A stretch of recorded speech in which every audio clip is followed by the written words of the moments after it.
D'accord. Je suis particulièrement heureux et honoré de pouvoir saluer parmi nous l'ambassadeur de la République française en Serbie, son Excellence, M. Pierre Kochar. Il va nous donner un discours intitulé « Quelle Europe voulons-nous » C'est toujours actuel et surtout en ce moment. D'abord, la France, depuis le 1er janvier, préside le Conseil de l'Union européenne. Donc, elle a son mot à dire quand il s'agit des affaires européennes. Et en plus, en ce moment, la communauté internationale est confrontée à de graves crises sans précédent pendant des décennies derrière nous. Les guerres, l'immigration incontrôlée, les changements climatiques, la famine qui menace peut-être une bonne partie du monde. Et dans tout cela, l'Europe a son mot à dire, et surtout la France qui la préside.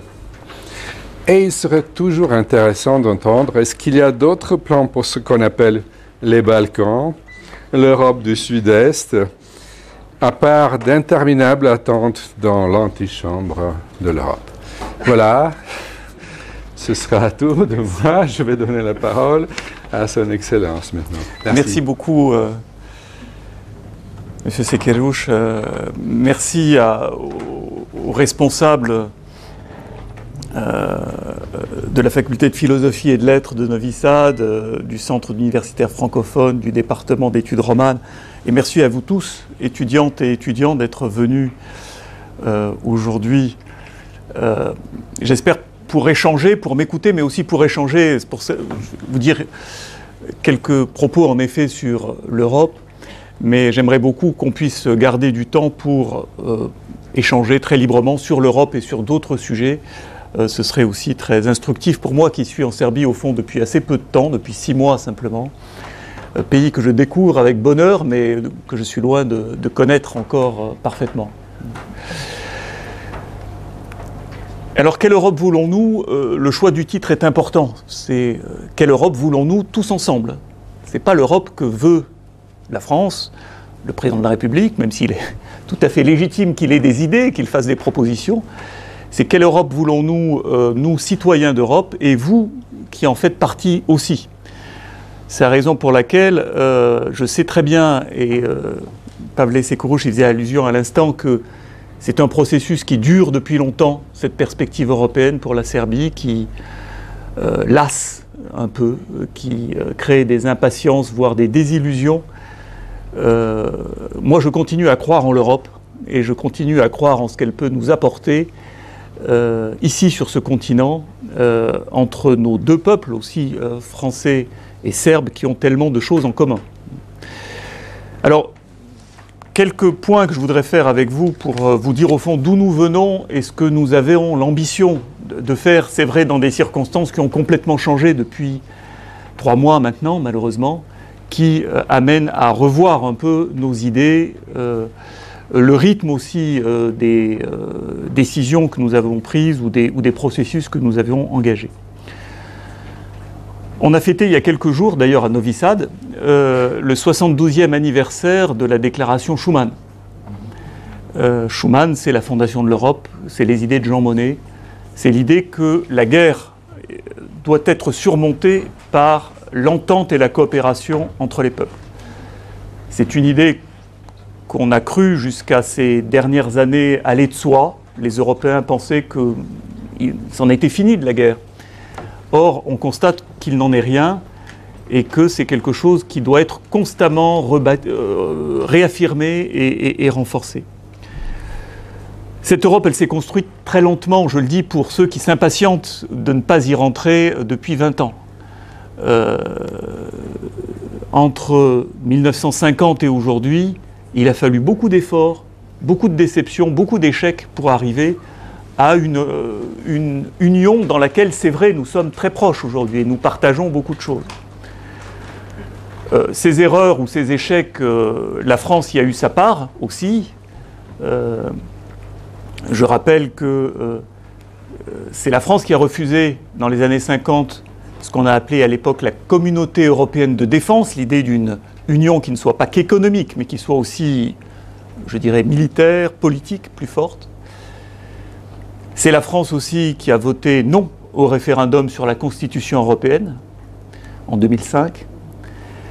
Donc la France est une puissance qui croit en l'Europe, mais qui a eu aussi ces moments d'hésitation et de doute, il faut s'en souvenir.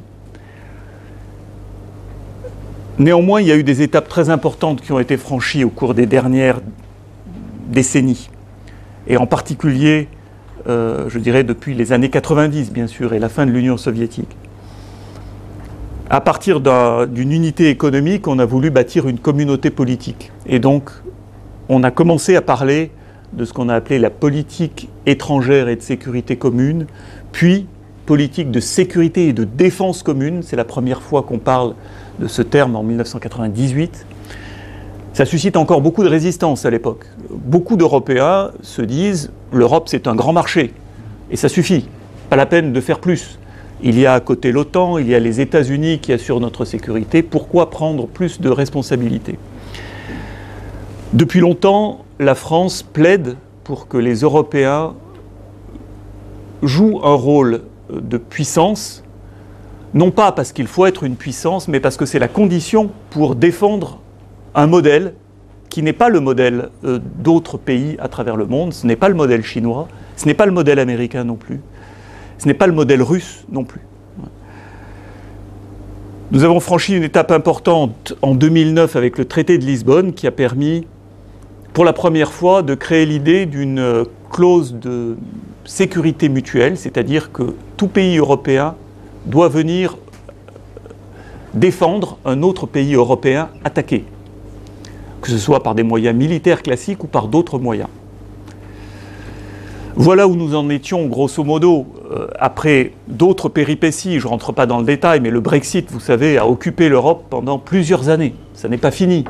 Aujourd'hui, on en parle avec l'Irlande, mais ça a, d'une certaine façon, démobilisé l'Europe, il faut le dire, à une période critique, puisqu'on n'était encore pas tout à fait sorti non plus de la crise financière des années 2008. Depuis 2 ans, les choses ont changé, je dirais pour une raison majeure, c'est la crise du Covid, qui a fait comprendre à tous les Européens que nous étions plus forts ensemble que seuls. Je sais que en Serbie, on a beaucoup mis en valeur l'assistance qui a été apportée par la Chine au pays au début de l'épidémie. Et c'est vrai qu'il y a eu cette assistance immédiate au moment où l'Europe cherchait encore un peu le moyen d'organiser sa réponse. Mais cette réponse, elle est venue rapidement, et la solidarité entre pays européens a permis qu'il y ait une politique active non seulement de vaccination des populations de l'Union européenne, mais aussi de diffusion, de distribution des vaccins à l'international, qui a montré que l'Europe savait être efficace, même si ces procédures étaient parfois un peu longues, parce que se mettre d'accord à 27, c'est jamais facile. Et cela a renforcé le sentiment européen. Et puis, il y a bien sûr le contexte, avant même le début de la guerre en Ukraine, géopolitique internationale, dans lequel on voit s'affirmer des puissances comme la Chine, notamment, qui ont une approche, je dirais, du système international qui est différente de la nôtre. Elle n'est pas nécessairement illégitime, mais nous avons compris petit à petit, et je pense que les peuples européens ont compris que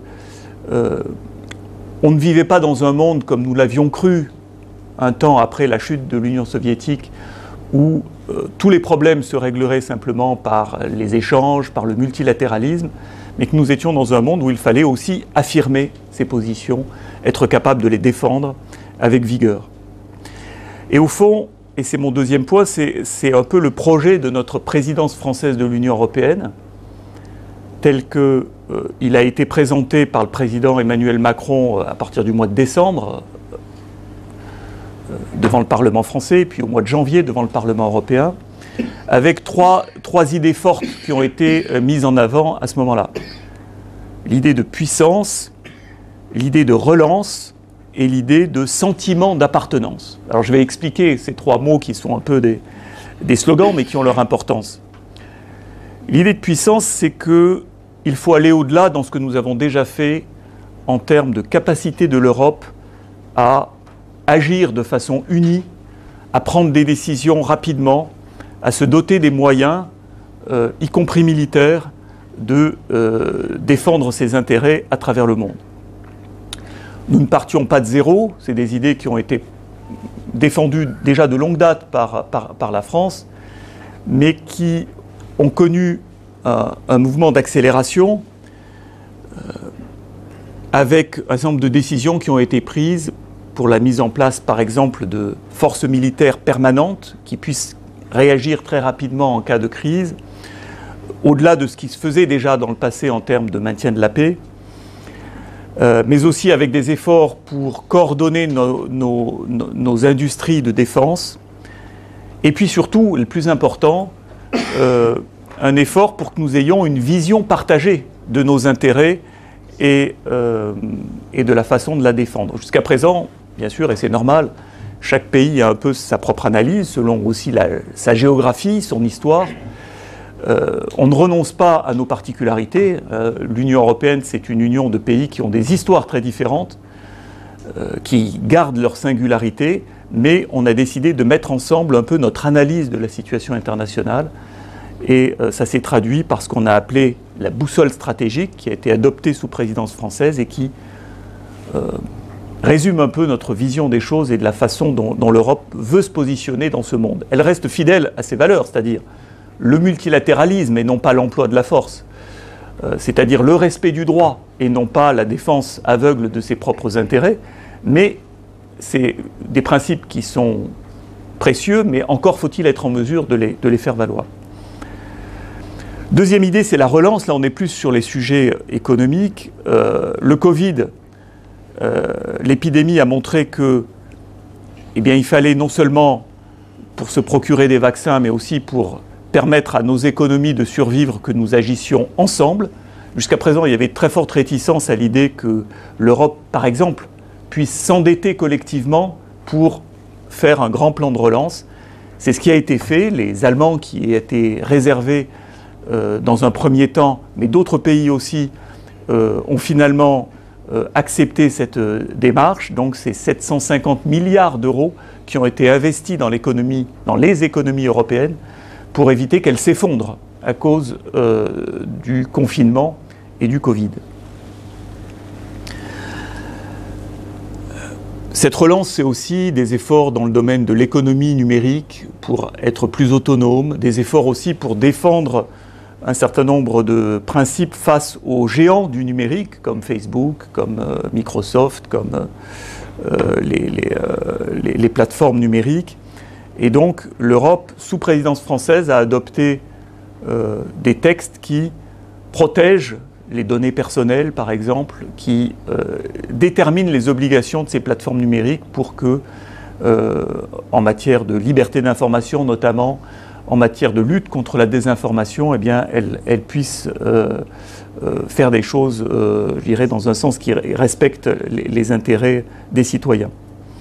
Et puis, dernier point, ou priorité de cette présidence française, c'est le sentiment d'appartenance. C'est plus difficile.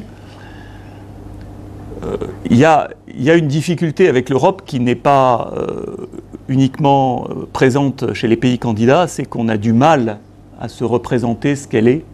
On a du mal à s'identifier avec elle, parce que c'est vrai que ce sont des mécanismes complexes, ce sont parfois une bureaucratie qui est un peu lointaine à Bruxelles.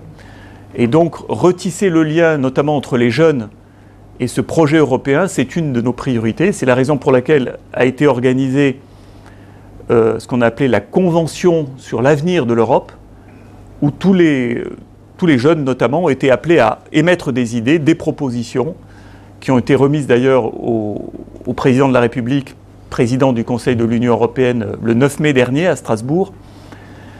Et il y a eu un processus d'ailleurs comparable qui a été organisé en Serbie, et les conclusions ou les recommandations qui ont été faites par les jeunes Serbes ont été également transmises à cette occasion. Alors, notre présidence, c'est le troisième point, elle a bien sûr été complètement bouleversée par la crise ukrainienne, qui a amené à revoir nos priorités, les calendriers, etc. Ce qu'on peut constater néanmoins, parce que au fond il y avait beaucoup de pessimisme ou beaucoup de parfois d'ironie aussi sur l'Europe, qu'on accuse d'être très lente, incapable de prendre des décisions rapidement, eh bien confrontée à cette agression contre l'Ukraine, elle a su dès 48 heures qui ont suivi l'agression, prendre une série de mesures de très grande ampleur, des sanctions qui sont ciblées, qui ne visent pas la population russe, qui visent les dirigeants russes, mais on y reviendra, je sais que ça suscite des questions, mais elles sont ciblées pour viser les dirigeants russes et l'appareil de production russe. Je ne dis pas qu'elles seront nécessairement efficaces, mais c'est l'objectif, de faire en sorte que l'effort de guerre russe ne puisse pas se poursuivre indéfiniment et qu'on aille vers une cessation des hostilités. Il y a eu en même temps un mouvement de solidarité très fort à l'égard de l'Ukraine avec un soutien qui a été apporté notamment à la population qui a bénéficié de ce qu'on appelle la protection temporaire, donc qui permet aux réfugiés ukrainiens d'être soutenus, scolarisés, dès qu'ils vont sur le territoire de l'Union européenne. Il y en a aujourd'hui plusieurs millions en Pologne, mais il y en a dans tous les pays de l'Union aussi. La Serbie, qui d'ailleurs s'est associée à ce mécanisme de protection, accueille aussi des réfugiés ukrainiens. Et puis, troisième élément de notre réponse, on essaye, et c'est un objectif important, de réduire notre dépendance énergétique vis-à-vis de la Russie, parce que cette dépendance énergétique est un instrument politique, bien sûr, que nous ne souhaitons pas voir utilisé à notre encontre, et nous ne souhaitons pas perdre notre indépendance et notre capacité d'agir de façon autonome à cause de cette dépendance énergétique. Voilà, alors, cela a beaucoup mobilisé la présidence française au cours des derniers mois. Je crains que ça continue jusqu'au mois de juin. Ça n'a pas empêché d'avancer sur un certain nombre de dossiers, j'en ai cité quelques-uns dans le domaine du numérique. Je voudrais bien sûr citer aussi le domaine de la protection de l'environnement, qui est un sujet sur lequel on coopère beaucoup avec la Serbie. On était ce matin à l'ouverture d'un séminaire Eco-Opština qui réunit des collectivités locales françaises et serbes pour qu'elles échangent des expériences sur divers sujets relatifs à l'environnement, le traitement des eaux, le traitement des déchets, les questions d'efficacité énergétique. Donc, dans son cheminement vers l'Europe, les questions d'environnement, c'est majeur pour la Serbie. Elle a ouvert un nouveau chapitre de négociation au mois de décembre dernier. Et je dirais que tous nos efforts, pays européens et autorités serbes, vont dans cette direction pour régler les problèmes essayer de faire avancer les problèmes de pollution de l'air, de pollution des eaux, etc. Et il y a des choses qui avancent, il y en a d'autres qui prennent plus de temps, mais en tout cas c'est pour nous un objectif majeur. Alors, du fait de tout ce qui s'est passé au cours des dernières semaines, le président Macron a fait des propositions justement à Strasbourg lorsqu'il y était le 9 mai lors de la journée de l'Europe. Donc je ne vais pas rentrer dans le détail, mais je voudrais en citer deux qui sont importantes. La première, nous proposons de généraliser la prise de décision à la majorité qualifiée. Aujourd'hui, il y a un certain nombre de sujets sur lesquels il faut l'unanimité. Tous les pays européens doivent être d'accord pour prendre une décision, notamment en matière de politique étrangère. C'était envisageable lorsque nous étions 6, acceptable lorsque nous étions 12 ou 15, à 27, et demain à 30 ou 33 pays, ce sera pratiquement impossible, parce qu'il y a toujours un pays ou deux qui estiment que là, non, ils ont un intérêt particulier, quelque chose. Donc il faut aller vers une décision à la majorité qualifiée, c'est ce que nous proposons, avec bien sûr des règles protectrices, mais c'est quand même la tendance que nous suggérons. C'est vrai que c'est une renonciation d'une certaine façon à la souveraineté, mais c'est la logique du projet européen depuis le début c'est justement cet équilibre entre souveraineté nationale et souveraineté européenne. Il faut trouver le bon équilibre, et c'était pas le même il y a 30 ans qu'aujourd'hui, dans un monde qui a complètement changé. Deuxième idée importante, c'est celle de communauté politique européenne. J'en dis un mot parce que je sais que ça a suscité pas mal de questions et de commentaires ici en Serbie. Est-ce que c'est une façon pour que la Serbie reste encore plus longtemps dans la salle d'attente? Voilà la question qu'on a entendue. Est-ce que c'est une façon pour créer une Europe à deux vitesses, avec ceux qui sont vraiment les membres du premier cercle et puis les autres qui sont un peu de la deuxième catégorie, voire de la troisième catégorie? Quand on regarde les propositions telles qu'elles ont été faites, et ce sont des propositions, c'est-à-dire qu'elles doivent être discutées maintenant à 27, l'idée est très simple, c'est que il y a, et nous le savons, un processus très laborieux, très difficile pour devenir membre de l'Union européenne. Parce que l'Union européenne, ce sont des normes, ce sont des standards extrêmement exigeants qui nécessitent, pour les pays qui souhaitent adhérer à l'Union, devenir membres pleins, comme c'est le cas de la Serbie, un effort considérable d'adoption de lois, de réforme des réglementations à tous les niveaux. Ça nécessite vraiment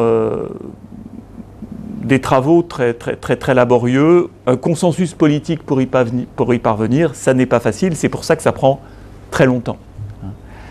On souhaite accélérer ce processus dans le cas de la Serbie, on y reviendra peut-être. Ça nécessite que des efforts soient faits de part et d'autre, du côté de l'Union européenne, qui a sans doute des progrès à faire pour accélérer ce processus d'adhésion. La France a d'ailleurs fait, il y a 2 ans, a proposé une réforme qui a été adoptée du processus d'adhésion, qui est maintenant plus politique, qui est supposé être moins bureaucratique. Mais ça nécessite aussi des efforts considérables du point de vue des autorités serbes, qui est une vraie mobilisation pour, encore une fois, réussir à répondre aux critères qui sont très exigeants pour rentrer dans l'Union. La proposition de communauté politique européenne, elle s'adresse à d'autres pays. Elle s'adresse aux pays qui, comme l'Ukraine, la Moldavie, la Géorgie, dans le contexte aujourd'hui de cette guerre sur le continent européen, veulent pouvoir bénéficier de la solidarité des pays membres de l'Union européenne. Ils en bénéficient déjà, je l'ai mentionné, dans les domaines des réfugiés par exemple, mais aussi dans le domaine des investissements, dans les domaines de l'énergie. Leur souhait, c'est que tout cela soit formalisé, qu'ils appartiennent d'une certaine façon plus nettement qu'aujourd'hui à l'Europe.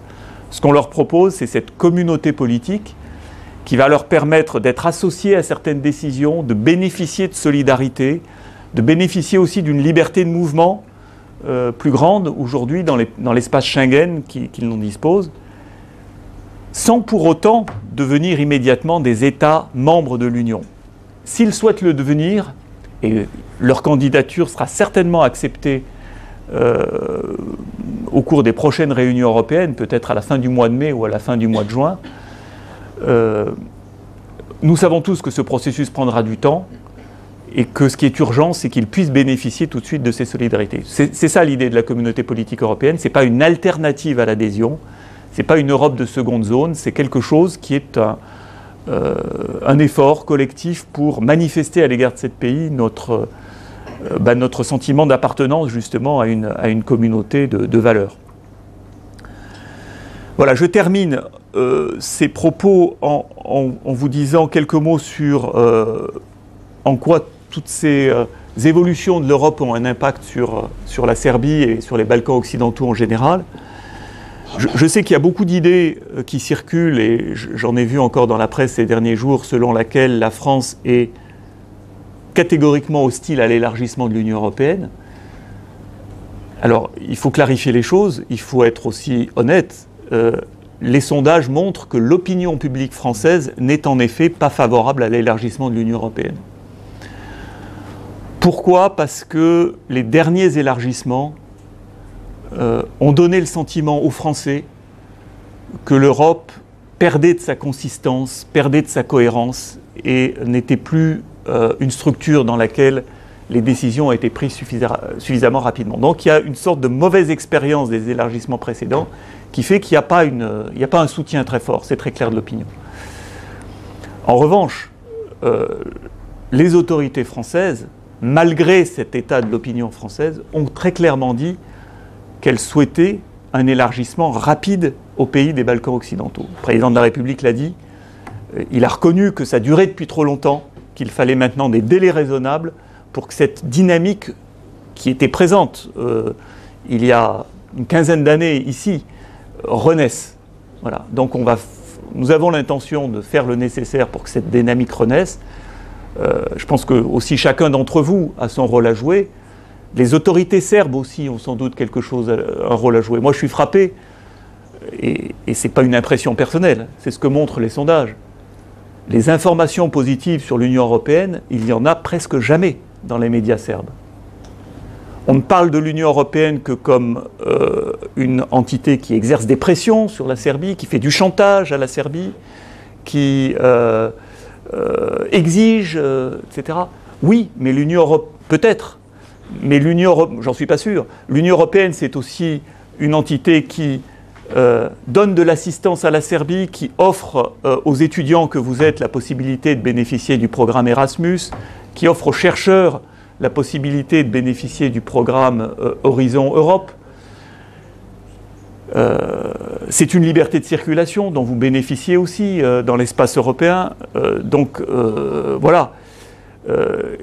Il y a aussi une responsabilité, je pense, des autorités serbes et des médias serbes et des élites serbes, on va dire, dans le discours qui est tenu sur l'Europe. À l'inverse, bien sûr, sur d'autres pays, il y a un discours très positif. Alors qu'il me semblerait qu'il pourrait y avoir de temps en temps des critiques, surtout en ce moment. Donc ça, c'est un état de fait dont nous devons tenir compte, mais qui ne nous empêche pas et qui nous détourne pas de l'objectif de redonner une dynamique à cette perspective européenne pour la Serbie. Nous allons travailler, et nous travaillons en ce moment activement pour que les autres pays de la région puissent aussi se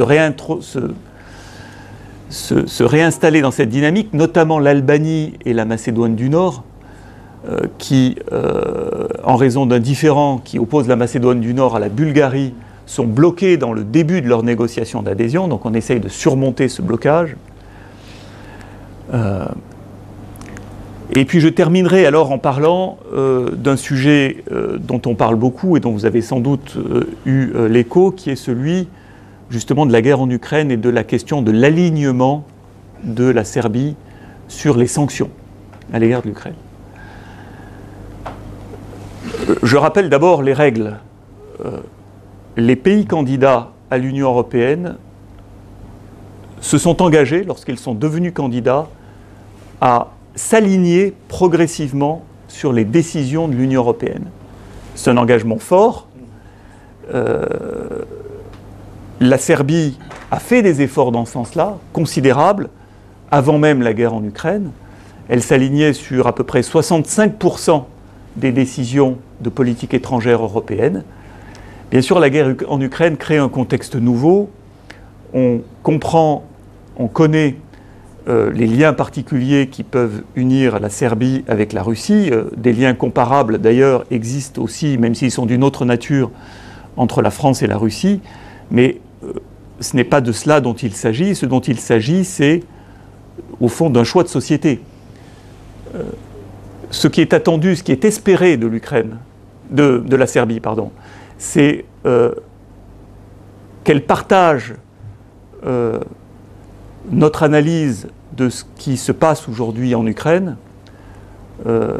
qui est une violation grave du droit international, qui est une violence continue depuis 3 mois exercée contre les populations civiles, contre un pays qui n'avait pas du tout agressé la Russie, qui ne constituait pas pour lui une menace, contrairement aux informations et en fait aux fausses informations que nous entendons.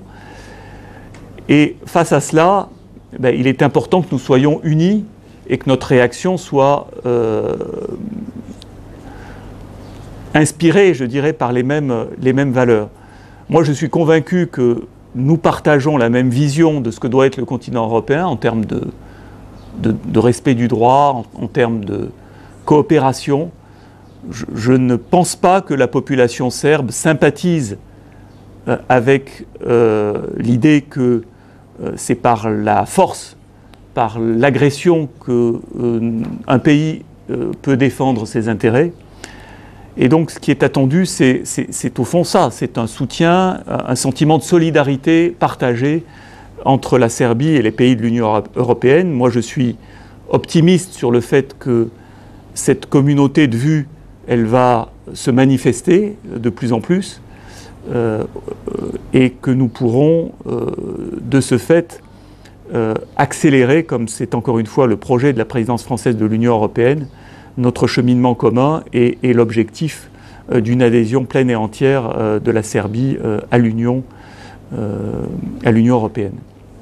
Voilà, je m'en tiens là, avec, comme je le disais tout à l'heure, vraiment l'espoir qu'on pourra échanger, et même si vous avez bien sûr des réserves, des critiques, je suis tout à fait intéressé à les entendre.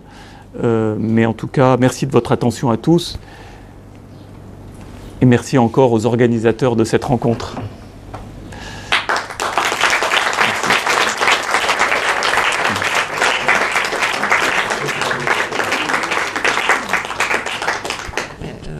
D'abord, merci beaucoup. Votre discours m'inspire beaucoup. Parce que j'ai vécu ici des moments pro-Europe et contre-Europe. Et ça dure depuis 32 ans. Beaucoup plus que vingtaine d'années.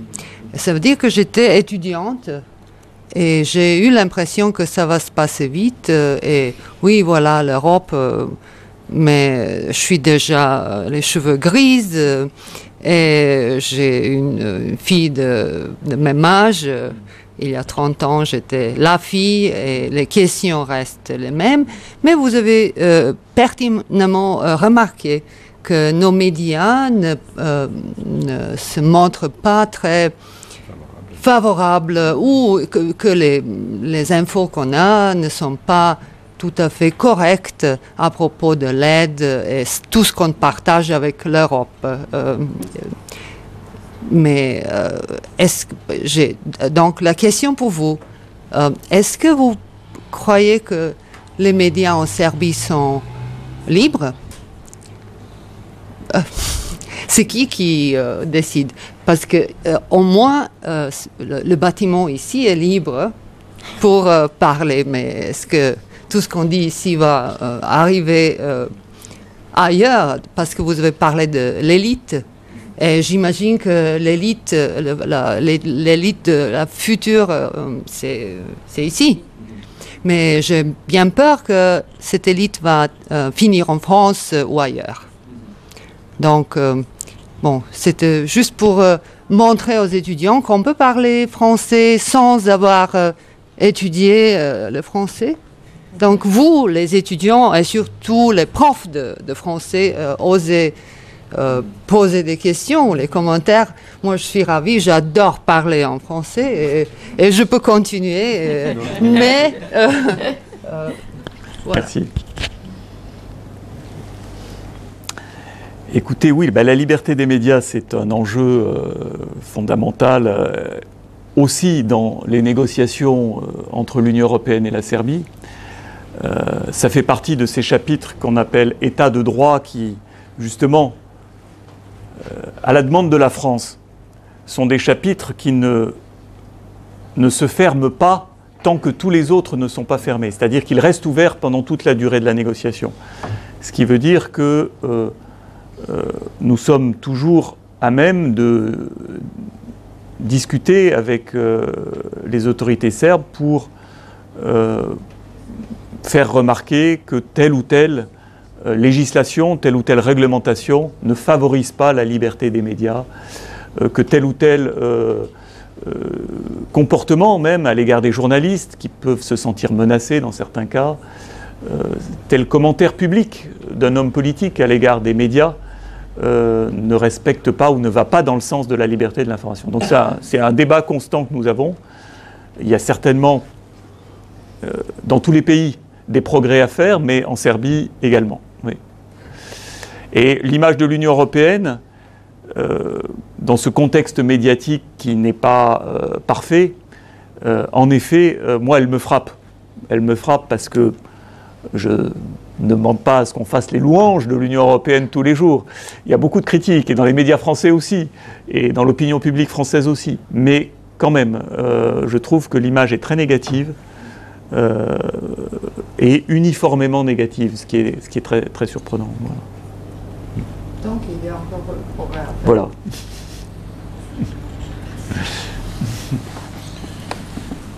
Voilà, une petite question.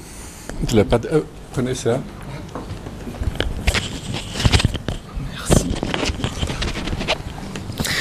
Bonjour. Étant donné la position de la... Ah oui, excusez-moi.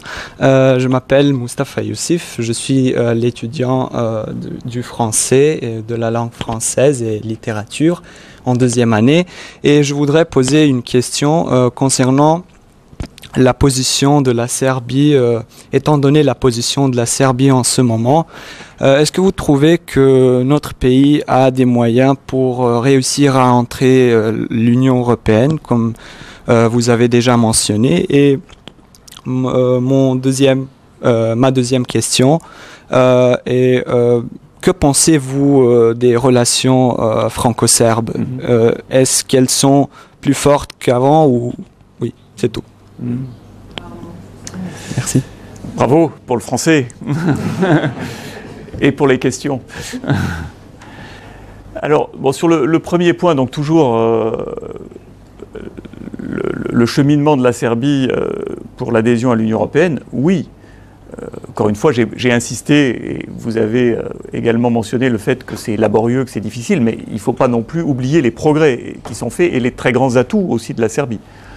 Parmi les pays des Balkans, c'est le pays qui a le plus avancé, qui a adopté un certain nombre de réformes. Tout récemment, on a eu une réforme de la justice qui a été adoptée par référendum, qui doit être mise en œuvre encore, mais c'est quand même des mouvements qui vont dans le bon sens. Et puis il y a aussi, je dirais, dans les domaines économiques, dans les domaines de la recherche, dans les domaines universitaires, un potentiel en Serbie qui est très élevé. On est passé tout à l'heure devant l'Institut Bioscience, qui est l'un des instituts qui a bénéficié, en dérogation des règles européennes, de crédits européens parce qu'il répondait aux critères. Et donc, bien que non membre de l'Union, cet institut a bénéficié d'un financement européen important. Donc, pour dire que les atouts, ils sont là. Les atouts tels que je les vois, moi aussi, c'est une jeunesse qui est bien formée. Même si on y faisait allusion, parfois elle quitte le pays. Donc nous essayons à titre national, mais aussi dans un cadre européen, d'inciter les jeunes à rester ici. Donc nous avons mis en place un programme de bourse qui s'appelle, en anglais, Study in France, Work in Serbia. Donc vous avez tous compris. Mais c'est ça l'idée, c'est l'idée d'offrir une bourse pour aller étudier en France et revenir travailler dans une structure française ou serbe ici. Donc voilà, pour l'Union, moi je suis convaincu, et je ne suis pas le seul, que la Serbie a sa place dans l'Union européenne et qu'elle, moyennant encore des efforts, elle y parviendra. Hein. Après, alors la relation bilatérale, elle est très forte. Enfin, vous le savez, moi je suis frappé en arrivant ici. Je connaissais l'histoire, mais je m'aperçois qu'ici, elle est très très présente. Elle est émotionnellement présente. L'histoire de la collaboration entre la France et la Serbie pendant la Première Guerre mondiale. Donc j'ai la chance de résider à l'ambassade de France à Belgrade, à quelques pas du monument à la France, qui dit avec beaucoup de force « Aimons la France comme elle nous a aimés ». Donc c'est extrêmement émouvant, c'est quelque chose que l'on ressent, que les Français connaissent, mais je dirais ici qui est vécu avec très forte intensité. Donc on peut dire que c'est simplement lointain, etc. Mais je sais que c'est ça reste au fond à la racine de notre relation et que ça reste très vivant dans tout ce qui nous guide. On a eu bien sûr depuis beaucoup d'autres histoires de solidarité, de coopération.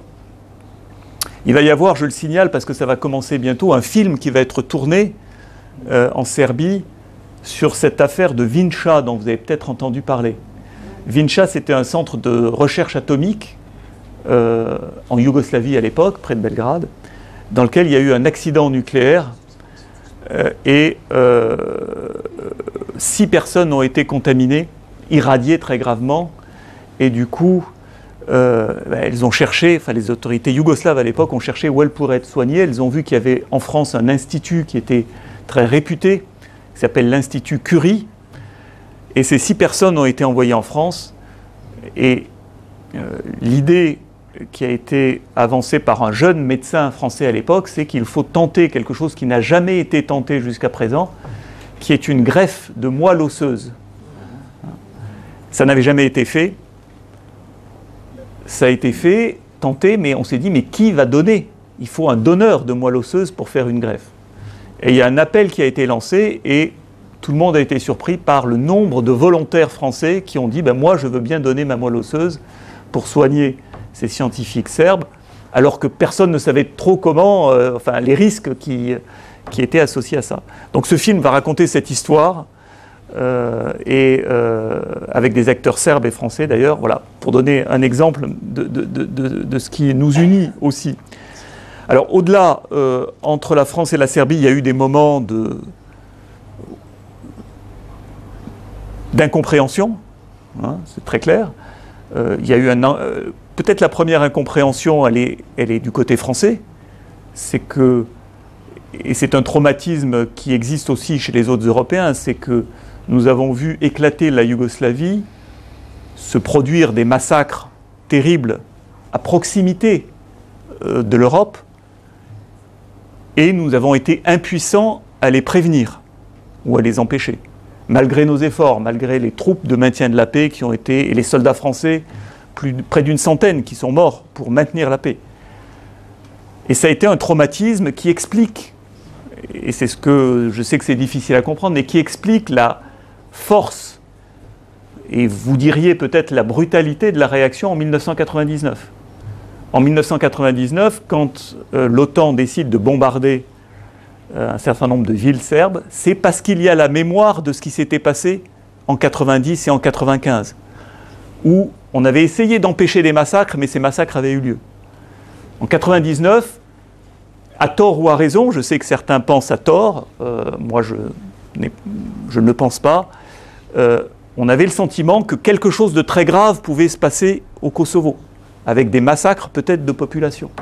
Donc, comment les prévenir? Eh bien, on a tapé très fort à ce moment-là, avec bien sûr des victimes civiles que tout le monde déplore, mais c'est dans ce contexte que cette décision a été prise. Donc c'est ça qu'il faut garder là. Donc cette incompréhension de notre côté a suscité une incompréhension du vôtre. Pourquoi bombarder des civils, etc. Alors, et voilà. Donc on a vécu dans cette difficulté à partir de, et qui fait que la France s'est aussi un peu retirée après. Hein. Elle a été moins présente en Serbie dans les années 2000 jusqu'à 2015, moins d'investissement, moins de présence politique. Et puis depuis, je dirais, cette période 2015-2019, il y a une volonté de retour, de revenir en Serbie, d'être plus actif sur les dossiers européens, sur les dossiers bilatéraux. Les entreprises françaises sont plus présentes. Dans le domaine culturel et de coopération, là aussi, on réinvestit en termes de bourses, en termes de coopération universitaire, de coopération pour le français. On est très présent à Novi Sad, vous le savez, à l'occasion de la capitale, enfin de Novi Sad, capitale européenne de la culture. Et on a des ambitions fortes pour la relation bilatérale. Donc voilà la dynamique dans laquelle on s'inscrit. Mais je pense que ces relations sont solides et qu'elles vont se développer. Bon, moi, j'ai une question, moi. Ah, mais Ouais. c'est les Allez-y. ladies first. Merci, monsieur. Je m'appelle Sylvia Guilezin, je suis prof de mathématiques à la faculté des Polytechniques ici à Novi Sad. J'ai vécu en France, j'ai enseigné à l'École normale supérieure à Lyon et j'ai rentré en Serbie en 2002. D'accord. Merci pour votre discours. Mon avis et mon côté est que tout le monde, en général, parle trop de lois, des règles, des formalisations, les relations, et on parle pas beaucoup des idées comme vous avez dit dans le film Vinci. C'était une nouvelle idée à cette époque et je pense qu'on manque la connexion, la relation entre les élites, comme vous avez dit, scientifiques, culturelles, littérature, tout ça. Et je pense que c'est pas une bonne chemin pour réussir et résoudre les problèmes que nous avons aujourd'hui. Il faut faire quelque chose de différent. Il faut avoir une dimension autre. Merci. Ok. J'ai pas de questions. Mais vous pouvez répondre. Oui. Non, mais je suis d'accord avec vous. Je pense que c'est pas l'un ou l'autre, c'est les deux. On ne peut pas se contenter, en effet, des réformes qui sont demandées, qui sont espérées de la Serbie pour qu'elle évolue en termes de liberté de la presse, on en parlait, ou d'autres sujets. C'est important, ça ne suffit pas, il faut bien sûr qu'il y ait des échanges. Mais ces échanges, ils sont quand même possibles aujourd'hui. En termes, pour les jeunes étudiants, d'aller faire des études en France, c'est possible. Je les encourage même fortement, bien sûr. Nous avons des bourses, mais même sans bourse, la France est quand même l'un des seuls pays où les études supérieures sont gratuites. Donc c'est quelque chose qui doit être attractif. Après, dans le domaine, pour ce qui est des échanges culturels, oui, bien sûr, on peut faire plus. La France va être l'invité d'honneur du Salon du Livre en 2023 en Serbie. Il y aura bien sûr des événements à Belgrade, mais aussi à Novi Sad. Ce sera une occasion d'intensifier ces échanges.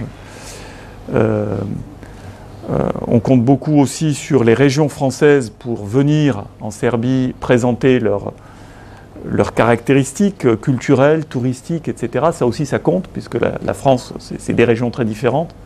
La Corse était là il y a quelques jours, le 9 mai, voilà. Et la Corse et la Serbie, vous savez, il y a une histoire très particulière, puisque beaucoup d'enfants serbes et de blessés serbes de la Première Guerre mondiale ont été accueillis en Corse. Il y a des villages, on en parlait avec le maire de Bastia, il y a des villages qui ont encore cette mémoire des réfugiés serbes. Voilà, mais vous avez tout à fait raison, oui, il faut plus d'échanges, plus d'intérêt aussi, de curiosité l'un pour l'autre, c'est clair, et c'est le travail de l'Institut français, et en particulier aussi de l'Institut français ici à Novi Sad, que de promouvoir ces échanges. Ouais. Et je vais remercier Monsieur l'ambassadeur pour son intervention. Et je pense que ce n'est pas la dernière fois que vous êtes ici avec nous à la Faculté des Lettres. Merci. Merci à tous pour votre attention. Merci.